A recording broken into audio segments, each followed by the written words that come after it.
Students, आज के lecture में हम पढ़ेंगे कंजर्वेशन ऑफ बायोडाइवर्सिटी। कंजर्वेशन का क्या मतलब होता है, किसी भी चीज़ को महफूज करना। तो आज के टॉपिक में हम बायोडाइवर्सिटी को महफूज करने की रीजंस के बारे में पढ़ेंगे। Ecosystems are threatened and loss of biodiversity have increased. जो बायोडाइवर्सिटी में लॉज है वो वक्त के साथ साथ इंक्रीज हो रहा है। उसकी बहुत सी वजूहात है, उसमें ह्यूमन एक्टिविटीज़ आ जाती हैं, क्योंकि ह्यूमन अपनी रहायशी इलाके की तमीर करने के लिए, इसके अलावा इंडस्ट्रीज वगैरह बनाने के लिए जो बायोडाइवर्सिटी है उसको नुकसान पहुंचा रहे हैं।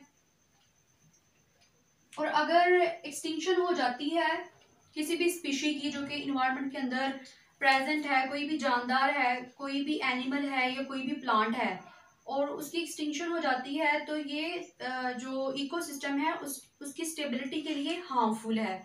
क्योंकि इकोसिस्टम के अंदर जितने भी जानदार है वो एक दूसरे के साथ कोऑर्डिनेशन में रहते हैं, एक दूसरे के साथ रवाबत बना के रहते हैं, फूड चेन के तौर पे रहते हैं। तो इस फूड चेन में से अगर एक भी जानदार जो है ख़त्म हो जाता है, नापैद हो जाता है या एक्सटिंक्ट हो जाता है, तो उसकी वजह से जो प्रॉब्लम्स है वो क्रिएट हो सकती हैं। अब जो बायोलॉजिस्ट है इन्होंने वार्निंग दे दी है कि global system will collapse if loss of biodiversity continues at same rate. Laws of biodiversity continues at same rate. जितना भी सिस्टम है, ग्लोबल इकोसिस्टम है, ये सारे का सारा जो है कोलैप्स कर जाएगा, खत्म हो जाएगा अगर इसी तरीके से इकोसिस्टम के अंदर हार्मफुल जो स्पीशीज है वो इंट्रोड्यूस होती रही, या जो बेनिफिशियल स्पीशीज है वो निकलती रही या एक्सटिंक्ट होती रही। Impact of human beings on biodiversity. Biodiversity के ऊपर ह्यूमन का क्या इम्पैक्ट है। 10,000 साल पहले जो पीपल थे अर्थ के ऊपर वो 5 मिलियन थे, लेकिन आज अगर देखें तो इनकी जो तादाद है, पॉपुलेशन है, वो इंक्रीज हो चुकी है और 700 मिलियन तक पीपल जो है वो अर्थ पे आ चुके हैं। अगर कोई भी स्पीशी जो है वो एक्सटिंक्ट होती है, एक्सटिंक्ट के अलावा एक दूसरी टर्मिनोलॉजी है जिसे बोलते हैं इंडेंजर्ड। अगर इंडेंजर्ड होती है तो उसकी क्या वजूहात हैं, इसके बारे में भी हम जिक्र करेंगे। तो पहले ये समझ लेते हैं कि एक्सटिंक्ट क्या है, इसके अलावा इंडेंजर्ड क्या है। एक्सटिंक्ट अगर उर्दू में इसका हम मायने देखें तो इसका मतलब होता है नापैद। मतलब इस तरह की स्पीशीज जो बिल्कुल खत्म हो चुकी हैं, नापैद हो चुकी हैं। फॉर एग्जाम्पल अगर पाकिस्तान की बात करें तो पाकिस्तान में एनिमल्स में पांडास जो हैं ये एक्सटिंक्ट हो चुके हैं। अगर इंडेंजर्ड की बात करें तो इंडेंजर्ड इस तरह की स्पीशीज होती हैं जो कि नियर टू एक्सटिंक्ट होती हैं।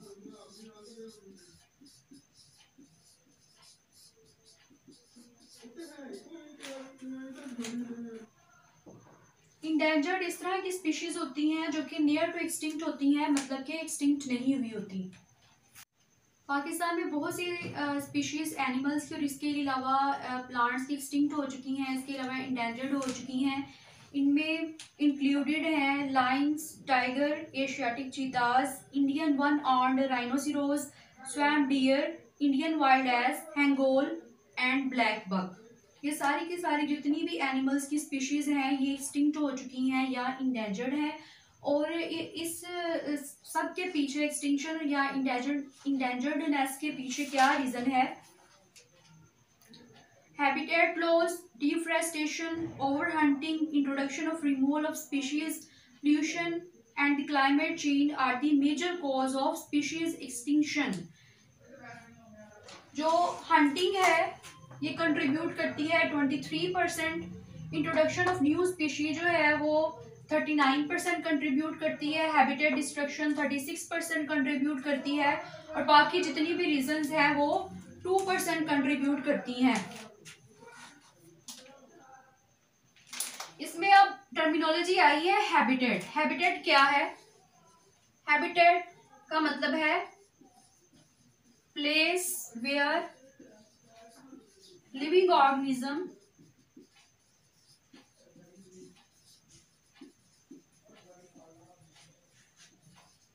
लिव। हैबिटेट जो है ये इस तरह की जगह है जहाँ पे जो लिविंग ऑर्गेनिज्म है रहते हैं। फॉर एग्जांपल बर्ड्स जो है ये ट्रीज के ऊपर रहते हैं, तो बर्ड्स का जो मस्कन है, जो रहाइश है, वो ट्रीज हैं।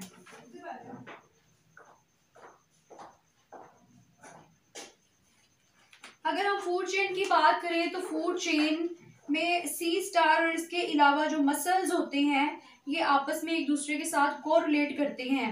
सी star starfishes eat mussels. If sea stars are removed from a region in ocean, mussels rapidly increase in number. Large number of mussels prey on small animals and became dangerous for their existence.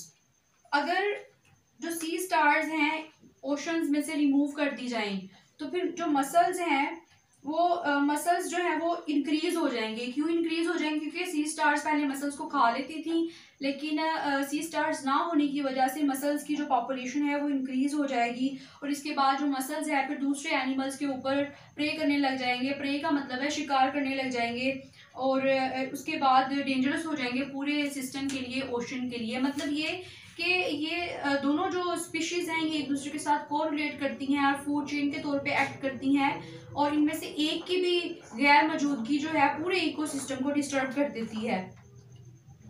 Plants में eucalyptus plants were imported from Australia and introduced in Pakistan. These plants consume more water and have distributed the water table level of underground water. It harms other small plants that grow near eucalyptus tree. तो एक reason ये थी कि अगर introduction की जाए new species की किसी भी इलाके में तो उससे भी बायोडाइवर्सिटी जो है वो लॉस हो जाती है। जैसे कि जो यूकलिप्टस प्लांट है ये ऑस्ट्रेलिया से मंगवाया गया पाकिस्तान में और ये जो प्लांट है इसने वाटर को काफ़ी ज़्यादा कंज्यूम किया, जिसकी वजह से जो वाटर टेबल है मतलब वाटर का जो लेवल है वो बहुत ज़्यादा लो हो गया।